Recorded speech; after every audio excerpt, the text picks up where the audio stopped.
Hello అందరికీ ఈరోజు కొత్తగా చేసుకుందామండి పాలకూర. ఎప్పుడూ చేసినట్టు టొమాటో వేయకుండా ఈసారి ఉల్లికారం వేసి చేద్దామండి. ఒక రెసిపీ చూశాను, నాకు నచ్చింది, చేస్తున్నాను. ఇప్పుడైతే 3 ఆనియన్స్ తీసుకున్నాను. దాన్నైతే ఇప్పుడు మనం 4 పార్ట్స్ కట్ చేస్తాం కదండి, అలా పెద్ద పెద్ద పీసెస్లా కట్ చేసుకొని ఒక మిక్సీ జార్ తీసుకొని అందులో వేసేసుకోవాలండి. ఇదేంటంటే ఉల్లికారం కోసం కాబట్టి కొంచెం ఆనియన్ ఎక్కువే పడుతుంది, మరీ ఎక్కువ వేసేయకండి, మనకేంటంటే స్వీట్ వచ్చేస్తుంది. నెక్స్ట్ వెల్లుల్లి ఉంటుంది కదండి, అవి కొన్ని వేసుకొని మనకి టేస్ట్కి తగ్గట్టు కారం అండ్ ఉప్పు అండి. కల్లుప్పు వేస్తే చాలా టేస్ట్ ఉంటుందండి. చూసారా, మనకి కొంచెం వేసుకోండి, కావాలంటే సరిపోకపోతే నెక్స్ట్ టైం మళ్ళీ వేసుకోవచ్చు కర్రీలో. ఇప్పుడు ఎక్కువ వేసేస్తే మనకి ఏంటంటే కర్రీ మొత్తం సాల్ట్ అనిపిస్తుంది. నెక్స్ట్ అది మిక్సీ పట్టేసుకోవాలన్నమాట.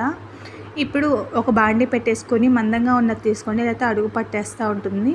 అందులో కొంచెం ఆయిల్, ఆవాలు, జీలకర్ర వేసి మనం మిక్సీ పట్టిన పేస్ట్ ఉంది కదండి, అది మెత్తగా పట్టద్దు, కొంచెం కచ్చాపచ్చాగా పడితే బాగుంటుందన్నమాట.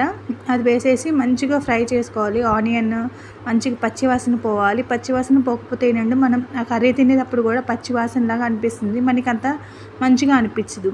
ఇలా మంచిగా మగ్గిపోయాక పాలకూర 3 కట్టలు తీసుకున్నానండి. ఇక్కడ నేనైతే 2 మెంబర్స్కి సరిపోయేంత చేస్తున్నాను. చూడండి, ఇలా ఒకసారి కలిపేసుకొని మూత పెట్టేసుకొని అప్పుడప్పుడు తీసుకుంటూ కలుపుకుంటూ ఉండాలి.